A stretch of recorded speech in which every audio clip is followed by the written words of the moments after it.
From the New York Times, it's The Headlines. I'm Tracy Mumford. Today's Friday, January 9th. Here's what we're covering.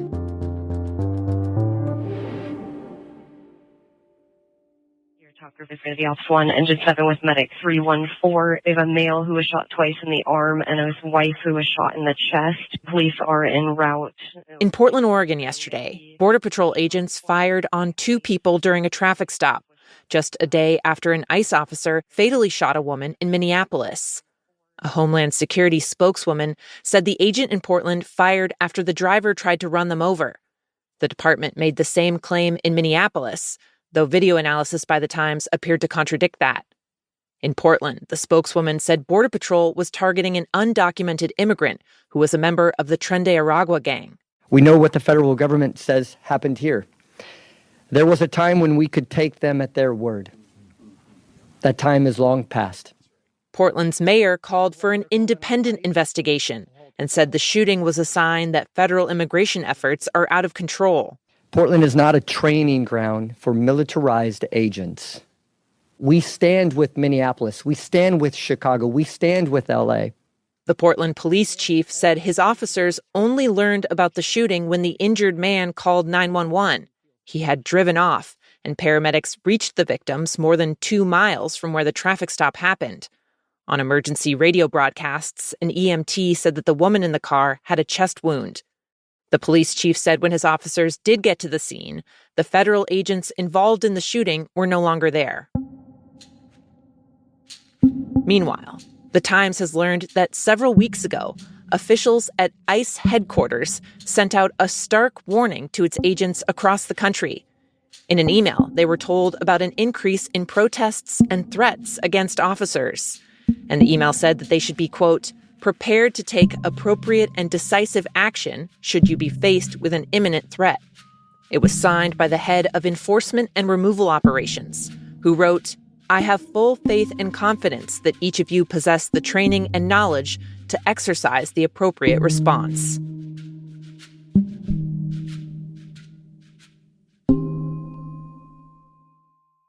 Do you see any checks on your power on the world stage? Is there anything that could stop you if you wanted to? Yeah, there's one thing, my own morality, my own mind. It's the only thing that can stop, and that's law. Very good. In an interview with The Times this week, President Trump laid out the most blunt articulation yet of his worldview, saying that he is the only check on his power as commander-in-chief when it comes to foreign affairs. He said, quote, I don't need international law. We have to keep parts of the world safe that we feel responsible for. NATO is not feared by Russia or China at all, not even a little bit. We're tremendously feared because of the fact that I built the military. If I didn't rebuild the military, it would be just like them. Trump asserted that he has complete freedom to use military, economic, or political power to secure American dominance around the world, brushing aside things like treaties. On topic after topic, while sitting down with Times reporters, Trump made clear that in his mind, previous presidents had been too cautious to use American force to its full potential. And he also made clear that he intentionally uses his reputation for unpredictability, as well as his willingness to quickly resort to military action, as a way of coercing other countries. Meanwhile, make no mistake, bombing another nation's capital and removing their president is an act of war, plain and simple. No provision in the Constitution provides such power to the presidency. The Senate delivered a rare bipartisan rebuke of Trump yesterday, with 52 lawmakers voting to advance a measure that would curb the president's use of force in Venezuela. Trump launched the U.S.'s recent actions there with no consultation or authorization by Congress. And Senator Rand Paul suggested that part of what convinced a handful of Republicans to join with Democrats in the vote was Trump saying this week that the U.S. could be involved in Venezuela for years. The stage is now set for another vote next week that would force Trump to get congressional approval for continued operations in Venezuela, though Trump could veto any measure that Congress eventually passes. In a post on social media, Trump lashed out at the 5 Republicans who voted to assert congressional authority over his war powers. He called it stupidity and urged voters to push them out of office.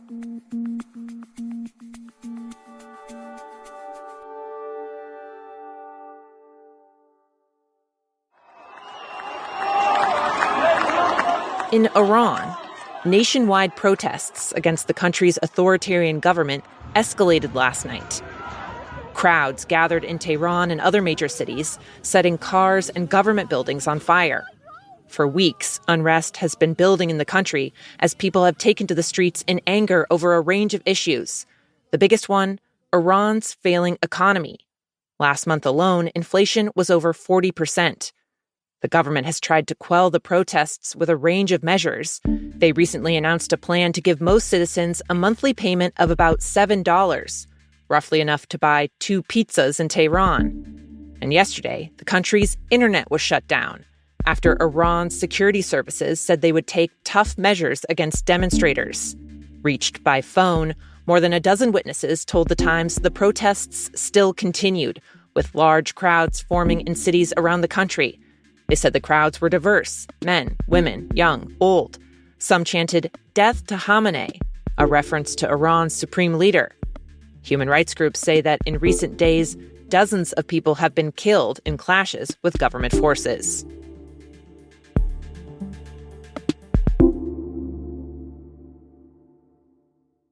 And finally, you can bet on anything. Super Bowl winners, crypto prices, even Taylor Swift's engagement. The betting site Polymarket has become an internet and financial phenomenon. Elections, inflation, celebrity breakups, aliens. If people care about it, there's a market. Roughly $20 billion went through the platform last year, with people gambling on things you didn't even know it was possible to bet on.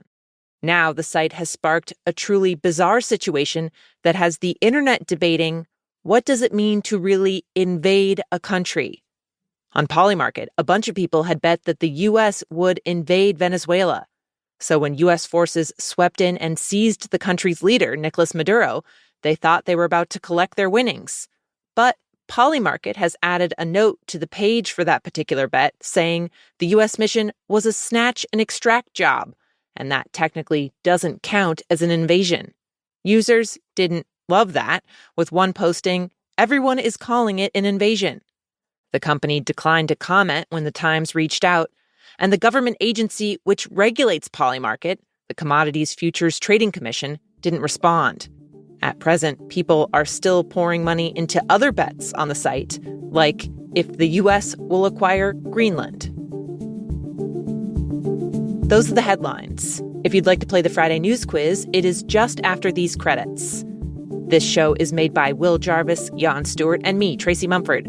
Original theme by Dan Powell. Special thanks to Isabella Anderson, Larissa Anderson, Zoe Murphy, and Paula Schumann. Now, time for the quiz. We've got a few questions for you about stories the Times has been covering. Buckle up. Does the U.S. intend to buy Greenland? Well, that's always been the president's intent from the very beginning. He said, "We need Greenland." This week, the Trump administration doubled down on its plans to acquire Greenland. Obviously, Greenland should be part of the United States. Even over the objections of Greenland and some of America's closest allies. So here is a quick speed round for you, testing your knowledge of the island Trump says should be part of the U.S. We've got 4 questions. Ready? First, Greenland is a semi-autonomous territory of what country? The answer? Denmark. Its capital city is? Nuuk. Okay, number 3. Greenland's entire population is roughly the same size as which of these U.S. cities?